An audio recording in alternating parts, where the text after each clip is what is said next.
na ako'y ma-encounter sa ako ang journey ba na kanang pag magsuroy ko tapos na makaila sa kuha, and then negative yung kanilang response. Like for example, kagaya kanina by remember ko, sabi niya sa akin, brother, sad boy ka brother, sad boy lagi ka brother. Tapos nagtanong rin ako kung bakit, para to clarify. Sabi niya na dahil daw sa post ko na wala man ako ma-remember na pa sad boy ko. But anyways, kung yun yung perception niya, nag-respond din ako by sabi ko, hindi man, wala man ako na ma-remember na post na ganun.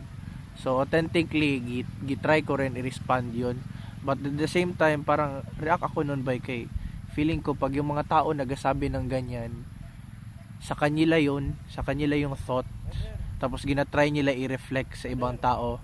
Yes brother. So moto unsay may maingon nimo brother, say maingon nimo sa akong vlog. Very good. So moto yung thoughts niya.